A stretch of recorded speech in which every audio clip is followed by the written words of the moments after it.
오늘 같이 은혜 받을 말씀은 누가복음 7장 11절로 17절의 말씀을 교독하고 17절 말씀은 함께 읽겠습니다. 그 후에 예수께서 나인이란 성으로 가실새 제자와 많은 무리가 동행하더니 성문에 가까이 이르실 때에 사람들이 한 죽은 자를 메고 나오니 이는 한 어머니의 독자요 그의 어머니는 과부라.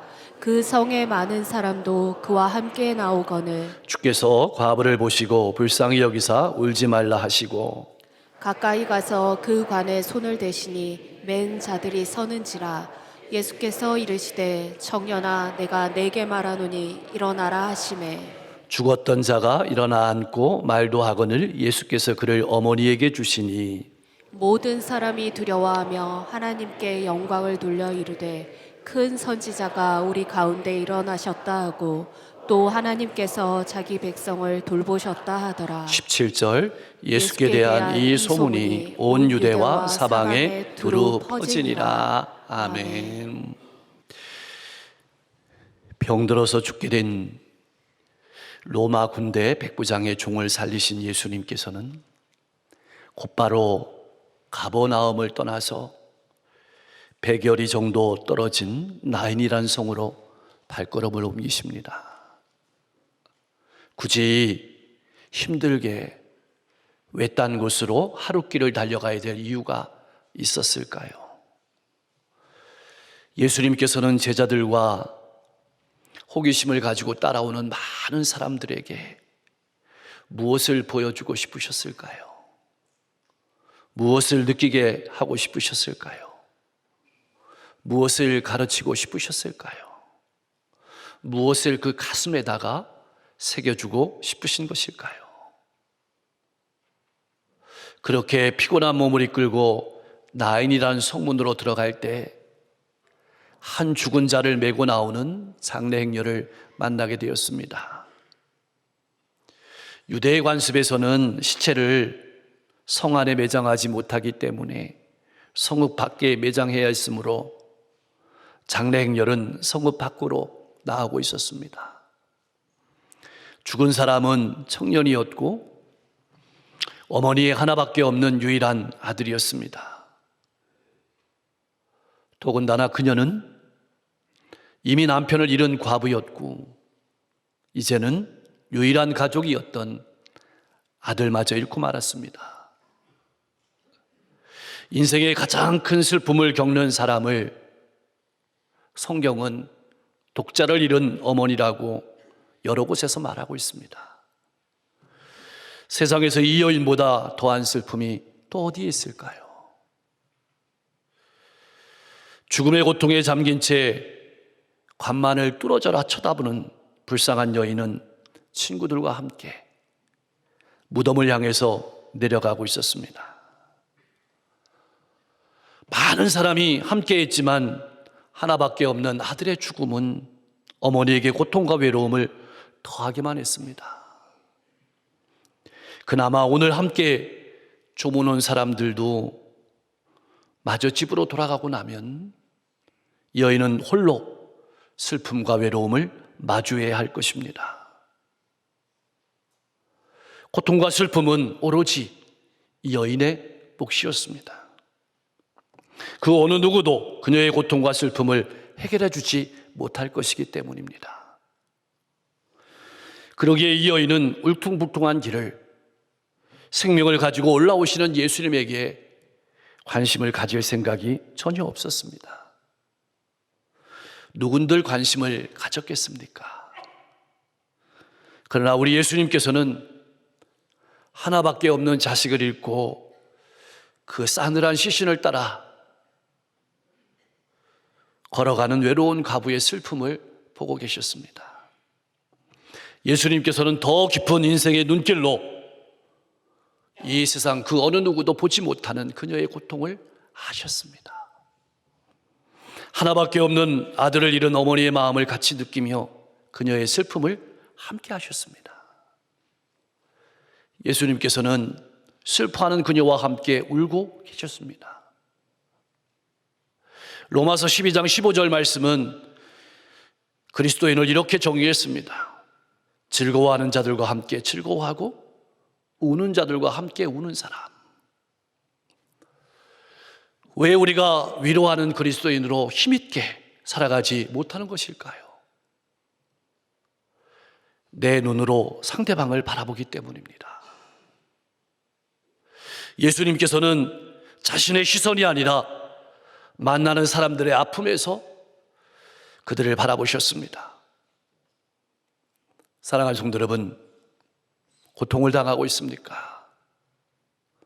그 어떤 것들로도 위로되지 않는 슬픔 한가운데 있습니까? 그렇다면 먼저 그 고통이 어디에서 왔는지 거기에 마음을 빼앗기지 마십시오. 여러분은 이미 예수님께서 긍휼의 마음을 품고 바라보시는 한 사람이 되었다는 사실을 기억하십시오. 이 땅에는 예수님께서 긍휼의 눈으로 바라보지 않으시는 사람은 단 한 사람도 없습니다. 우리 마음 깊은 곳에 숨어있는 아픔과 고통도 주님께서는 당신의 아픔처럼 바라보고 계시다는 사실을 잊지 마십시오. 지금도 연약함 가운데 있고 크고 작은 슬픔을 겪으면서 고통과 외로움의 한가운데 있습니까? 주님을 바라보십시오. 여러분의 아픔을 잘 아시고 같이 아파하시는 예수님께서 여러분을 바라보시고 다가오십니다. 이 여인과 같이 고통과 아픔을 느끼시는 주님께서는 죽은 자를 일으키시기 전에 먼저 여인의 눈물을 닦아주십니다. 울지 말라. 예수님의 위로는 사람들이 상투적으로 하는 말, 좋은 곳으로 갔으니 울지 말어 라는 말과는 차원이 다릅니다. 이 말씀은 여인을 울게 만드는 원인을 제거할 것이라는 소망의 말씀이었습니다. 사람의 위로도 얼마나 좋습니까? 그러나 사람의 위로는 한계가 있습니다. 함께 있어주고 함께 울어주는 정도입니다. 그것이 전부입니다. 그것이 인간이 할 수 있는 전부입니다. 그러기에 우리는 그저 입을 다물고 바라만 볼 뿐입니다. 그러나 예수님의 위로는 다릅니다. 우리의 슬픔을 기쁨으로 바꾸실 수 있는 하나님이십니다. 절망의 고통을 소망의 고통으로 바꾸실 수 있는 분이 바로 우리가 믿는 예수님이십니다. 잊지 마십시오. 그렇다면 왜 예수님께서는 굳이 울지 말라고 하셨을까요? 고통당하고 슬퍼하는 자를 위로하고 싶어 하시는 마음을 드러내신 것입니다. 무엇보다 예수님은 과부의 마음을 잘 알고 계셨습니다. 슬픔이 깊어지면 말이 적어집니다. 이성적으로 생각하는 것은 힘들어집니다. 우리가 이성적으로 말을 하려고 그 말로 위로하려고 했다가 상대방에게 부담을 주고 지치게 만들기도 합니다. 지금 장례 행렬을 따라 걸어가는 이 여인은 어떤 생각을 하면서 그 길을 걸었을까요? 이 순간 이 여인에게 가장 큰 위로는 무엇이었을까요? 어떤 것도 위로가 되지 않았을 것입니다. 그녀는 아무것도 바라지 않았을 것입니다. 어쩌면 자기도 속히 죽어서 자기에게 올 수 없는 남편과 아들에게 가게 되기를 바라는 것이었을 것입니다. 그 무엇도 기대할 수 없고 무엇으로도 위로가 되지 않는 그 현장 한가운데로 예수님께서 찾아오신 것입니다. 그렇게 하루길을 달려오신 것입니다. 그녀와 아픔을 함께 나누면서 위로하고 계신 것입니다. 사랑하는 성도 여러분, 그러므로 어떤 처지에 있더라도 그것을 절망이라고 생각하지 마십시오. 예수님께서 우리를 돕지 못할 만큼 큰 절망은 없습니다. 예수님께서 우리를 돕지 못할 만큼 먼 장소에 계시는 것이 아닙니다. 어떤 분들은 슬픔과 고통이 닥치면 좌절합니다. 어떤 위로도 기대하지 않고 인생의 문을 걸어 잠굽니다. 그러나 우리 예수님께서 우리를 돕지 못할 일은 없습니다. 그러므로 나는 치유받을 수 없다고 좌절하지 마십시오. 나는 용서받을 수 없다고 포기하지 마십시오. 나는 다시 일어설 수 없다고 낙심하지 마십시오. 아무런 위로와 소망도 발견할 수 없는 바로 그 절망의 때에 하나님께서 택하신 백성을 찾아오신 이야기가 성경의 이야기입니다. 그렇게 여러분을 찾아오십니다. 드디어 예수님께서 손을 내밀어서 관에 대십니다. 아무 말씀도 하시지 않지만 그 행렬을 멈추시려는 것입니다. 어떤 행렬입니까? 죽음의 행진을 멈추어 서게 하시려는 겁니다. 그런데 주님께서 세우시는 것은 단지 죽음만이 아닙니다. 죽음과 관련된 부정적인 생각들, 마음 깊은 곳에 도사리고 있는 낙담과 절망을 멈추어 세우시는 것입니다. 여러분은 여러분 삶 가운데 장래 행렬을 볼 때 어떻게 반응하십니까? 어떤 사람들은 슬픔으로 주저앉습니다. 어떤 사람들은 무관심으로 도망칩니다. 어떤 사람들은 분노로 화를 표출합니다. 우리 예수님께서는 이 여인의 슬픔에서 같은 슬픔을 느끼셨습니다. 울지 말라고 위로하셨습니다. 그리고 간을 멈추셨습니다. 삶의 기쁨을 빼앗아가고 노래를 빼앗아가는 죽음의 권세를 멈추어 세우신 것입니다. 이 시간 우리의 관도 예수님께서 멈추어 세우십니다. 사랑하는 성도 여러분, 예수 그리스도를 믿는 성도는 어떤 사람이어야 할까요? 어떤 사람이 되어야 할까요? 다가가는 사람입니다. 함께 기뻐하고 함께 울어주는 사람입니다. 오늘날 많은 사람은 다른 사람의 고통과 슬픔, 절박한 상태를 만나게 되면 다른 변명을 내세우면서 내 일이 아니라고 무관심하게 지나치게 되는 것을 자주 봅니다. 그러나 성도는 예수님께서 그러셨던 것처럼 다른 사람의 고통과 슬픔을 내 고통처럼 느끼면서 다가가는 사람입니다. 베세다 들녘에 5천 명이 넘는 사람들이 배를 굶주린 채로 예수님의 말씀을 듣고 있습니다.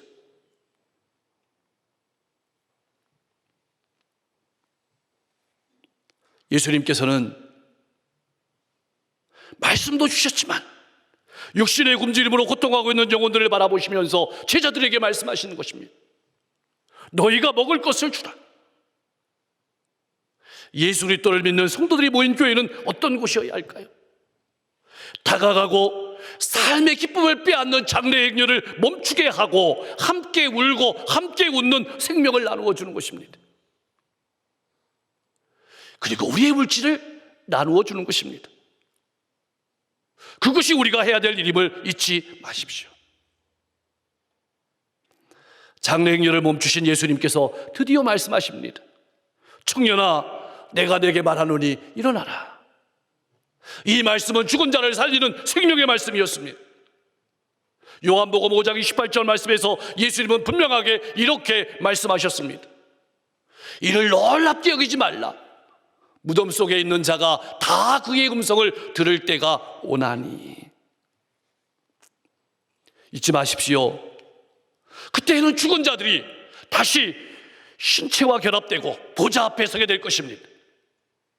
항상 생명을 말씀을 듣고 죽었던 삶에서 일어나고 미래를 향해 소망을 가지고 나아가는 생명력 넘치는 삶을 살아가는 여러분과 제가 될 수 있기를 주님의 이름으로 간절히 축원합니다. 그러자 죽었던 자가 일어나 앉고 말도 하기 시작했습니다. 그렇다고 해서 이 청년이 부활한 것은 아닙니다. 잠시 더 살다가 죽었을 것입니다. 부활은 죽은 사람이 부활의 몸을 입고 영원히 사는 것을 말합니다. 성경은 우리에게 예수님께서 부활의 첫 열매가 되셨다고 증언하고 있습니다. 부활의 소망을 가지고 이 어두운 시대를 불밝히며 살아가기를 소망합니다. 참 궁금합니다. 다시 살아난 청년은 무슨 말을 했을까요? 성경은 우리의 상상에다가 맡깁니다. 중요한 것은 옛날 옛적에 엘리야 선지자가 살아난 아이를 안고 다락방에서 내려와 그 아이를 어머니에게 준 것처럼 예수님께서도 아들을 그 어머니에게 주셨다는 것입니다. 우리도 그렇게 먼저 간 그립던 믿음의 선배들을 다시 만나게 될 것입니다. 예수 그리스도 안에서 사랑하는 사람들을 다시 만나 기쁨을 누리게 될 날을 맞이하게 될 것입니다. 부활의 소망으로 함께 기쁨을 누리게 될 날을 바라보며 위로와 소망 속에 살아갈 수 있기를 주님의 이름으로 간절히 축원합니다. 이 장면을 바라보는 현장에 있는 사람들은 도대체 누구를 보아야 될지 난감했습니다. 다시 살아나는 아들, 놀라 흥분한 어머니, 그리고 말씀으로 청년을 살리신 예수님을 번갈아 보면서 정신이 없었습니다. 누구를 먼저 보아야 할까요? 누구에게 집중해야 될까요? 드디어 군중들은 예수님을 바라보았습니다. 모든 사람이 두려워하며 하나님께 영광을 돌렸습니다. 큰 선지자가 우리 가운데 일어나셨다. 하나님께서 자기 백성을 돌보셨다. 예수님에게서 그들은 하나님께서 보내신 선자를 보았습니다. 더 나아가 그들은 하나님께서 자기 백성을 찾아오셔서 돌보시는 것을 보았습니다. 그것도 맞는 말이지만 예수님은 선지자들보다 위대하신 분입니다. 예수님께서 이 땅에 오신 것은 단순히 개별적인 호의를 베풀기 위해서 오신 분이 아닙니다. 하나님 나라를 이 땅에 임하게 하고 예수와 함께 기쁨과 자유가 넘치는 삶을 누리게 하시도록 이 땅에 오신 것입니다. 이제 예수님에 대한 소문이 온 유대와 사방에 두루 퍼져나갔습니다. 사람들은 죽은 자가 일어나는 하나님의 사역을 보았고 무슨 일이 일어났는지를 다른 사람에게 말했습니다. 이제는 우리 차례입니다. 예수님께서 죽은 청년을 살리심으로 아들을 잃고 절망하는 그의 어머니에게 새로운 소망을 주셨습니다. 우리도 예수님처럼 절망하는 사람에게 먼저 다가가서 손을 내밀어 도와주어야 합니다. 그들이 힘있게 살아갈 수 있도록 하늘 소망을 나누어 주어야 합니다. 저의 마음속에는 한 가지 더 궁금한 것이 생깁니다. 다시 살아난 이 청년과 어머니는 어떤 삶을 살아갔을까요? 하나님을 찬송하면서 사는 새로운 삶을 시작했습니다. 하나님의 은혜와 사랑에 대한 감사와 찬송이 넘치지 않았을까요? 그러면 예수 그리스도 안에서 영원한 생명을 얻은 우리는 어떤 삶을 살아가야 할까요? 어떤 미래를 기대하며 살아가야 할까요? 하나님 앞에 항상 겸손하고 하나님을 경외하는 마음을 품고 살아가야 할 것입니다. 예수 그리스도를 존귀하게 여기고 예수 그리스도라면 어떻게 하셨을까를 생각하면서 예수 그리스도를 나타내는 삶을 살아가야 할 것입니다. 주님의 마음을 본받아서 고통과 아픔, 슬픔에 처한 사람들에게 다가가서 함께 울며 장래의 행렬을 멈추고 예수 그리스도의 생명을 전하고 나누어야 할 것입니다. 사랑하는 성도 여러분, 현재 여러분의 삶은 어떻습니까? 이 시간 잠시 여러분의 마음, 여러분의 삶으로 들어가 보십시오. 여러분 마음속에 있는 두려움은 무엇입니까? 사고나 질병, 사랑하는 이와의 헤어짐일 수 있습니다. 그 슬픔과 좌절, 괴로움과 분노와 절망을 한번 느껴보십시오. 그런 다음 여러분의 삶의 한가운데로 신방 오셔서 같이 아파하시고 우시는 예수님을 그려보십시오. 여러분의 미래를 위해 기도하시면서 예수님께서 다가와 여러분의 장래 행렬을 멈추게 하고 생명의 말씀을 전하시도록 여러분의 눈과 마음을 내어드리십시오. 혹 여러분이 기대하는 말씀을 하지 않으실 수도 있습니다. 혹 여러분이 원하는 일을 하지 않으실 수도 있습니다. 그러나 예수님과 함께라면 그것만으로 만족할 것입니다. 삶에 지친 우리에게 다가오신 예수님께서 우리의 장래 행렬을 멈추게 하시고 다음과 같이 말씀하십니다. 마태복음 11장 28절 말씀입니다. 우리 같이 한번 읽어보겠습니다. 수고하고 무거운 짐진 자들아 다 내게로 오라. 내가 너희를 쉬게 하리라. 아멘. 이번에는 예수님이 여러분들에게 하시는 말씀으로 한번 읽어보겠습니다. 수고하고 무거운 짐진 자들아 다 내게로 오라. 내가 너희를 쉬게 하리라. 제가 좋아하는 찬송 539장은 이렇게 권면하면서 노래하고 있습니다. 너 예수께 조용히 나가 내 모든 짐 내려놓고 주 십자가 사랑을 믿어 죄사함을 떠받으라. 주 예수께 조용히 나가 내 마음을 쏟아놓으라. 늘 은밀히 보시는 주님 큰 은혜를 베푸시리. 2000년 전에는 이 여인과 아들이 새로운 미래를 열어갔다면 오늘은 우리가 주님이 주시는 위로와 기쁨과 소망으로 새로운 미래를 열어가야 될 차례입니다. 그런 복된 성도님들이 다 되실 수 있기를 주님의 이름으로 간절히 축원합니다. 기도하겠습니다. 하나밖에 없는 독생자를 우리를 위해 이 땅에 보내시고 내어주신 그 사랑을 잊지 않고 나타내며 살아가게 하옵소서. 다가가고 만나고 함께 즐거워하고 함께 우는 그리스도인으로 예수를 나타내는 행복한 삶을 가정과 일터와 이웃에서 살아가게 하옵소서. 나의 고통과 아픔을 아시는 예수님께서 이 시간 나에게 오셔서 주시는 위로와 소망의 말씀을 듣고 일어나 미래를 향해 힘차게 나아가게 하옵소서. 부활의 소망을 가지고 영원한 나라를 바라보며 서로를 위로하고 소망 속에 살아가는 신앙인 되게 하시고 이 어두운 시대를 소망으로 불밝히며 생명을 나누며 주는 건강한 교회가 되게 하여 주옵소서. 본 부흥성회 기도로 준비하며 부흥성회를 통해서 우리가 은혜를 받고 미래를 향해 힘차게 나아가는 계기가 되게 하시고 오시는 강사 목사님 영역을 7배나 더하여 주셔서 조금 더 부족함이 없도록 역사해 주옵소서. 전도대 또 급식봉사 재단의 시설 토요봉사대 주방봉사 아버지 하나님 모든 사역들 가운데 기억하여 주셔서 하나님의 은혜가 넘치는 사역이 되게 하시고 수많은 영혼들을 위로하고 용기 주고 소망 주는 사역이 될 수 있도록 역사해 주옵소서. 새로운 학기 공부하는 자녀들 하나님 환경에 잘 적응하게 하시고 그 앞길을 활짝 열어주시기를 소망합니다. 오늘도 육신의 질병과 마음의 고통을 가지고 고단함을 가지고 나온 성도들이 있습니까?